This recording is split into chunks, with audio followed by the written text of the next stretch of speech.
Are you ready? I was born ready. This podcast was brought to you by Lotta Loon, the twice-daily box subscription service for the loon lover in all of us. Are you exhausted by navigating the gift shops in Pelican Rapids in search for the best wooden loon sculpture? Is the thought of digging through a stranger's garbage garage sale to find the perfect loon earrings just too much? Well, you're in luck. We deliver one-of-a-kind, handmade, artist-sponsored, tchotchke-level loon memorabilia to your door twice a day for ultimate loonage. And what's better? It's customizable. Whether you like a low-in-the-water, checkered back, or some thin-built vertical barring, we've got the Long Bodies Northwoods Waterbird for you. Just go to their website, www.lottaloons2.squarespace.com. Set up a profile, take their 552-question survey, refer them to 45 friends, and get started today. Lotta loons. Wow, that's a whole lot of loons.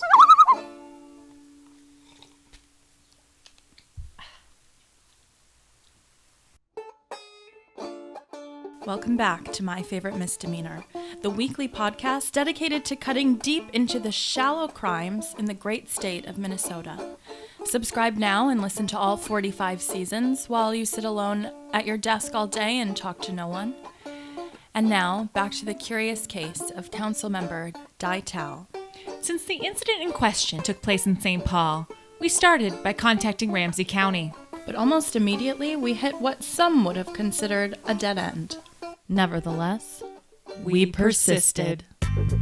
As we walked into Ramsey County Sheriff's Department, Alyssa and I had an extra hop in our step, an extra loon in our tune, knowing how close we were to getting answers.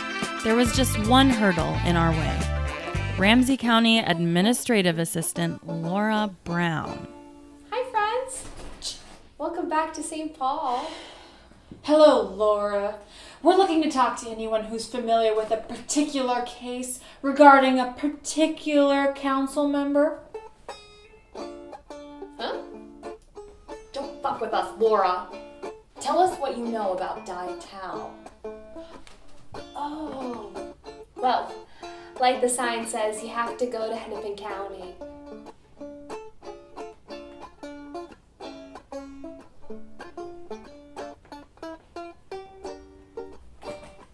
Drive safe.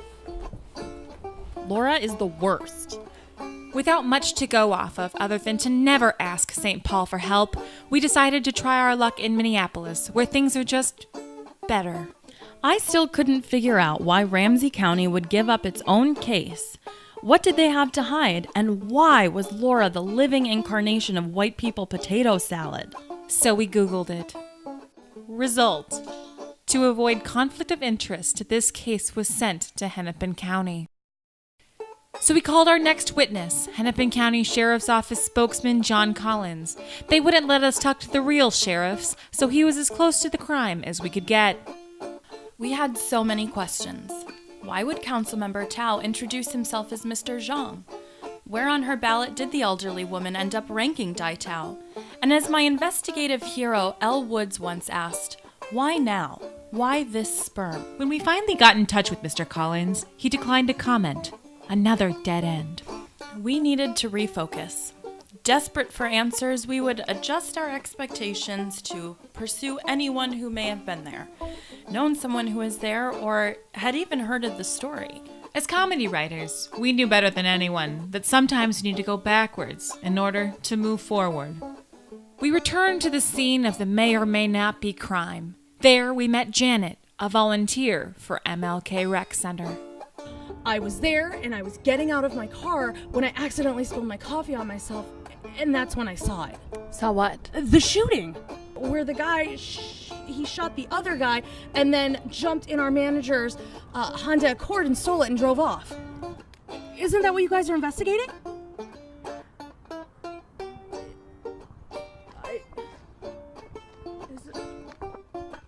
Another dead end. A case which started with so many questions ended up leaving us with even more questions.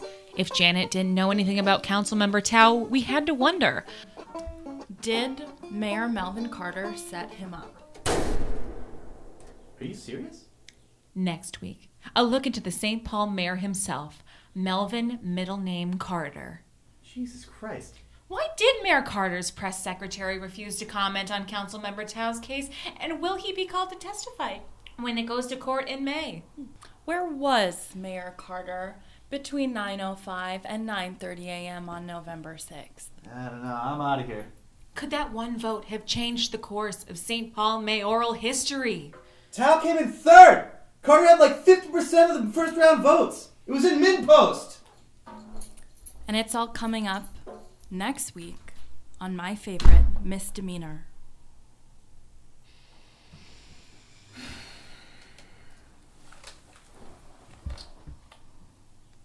Brunch? Yes.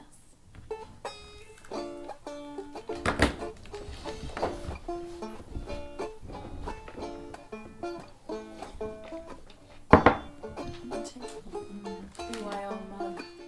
Snacks for the road.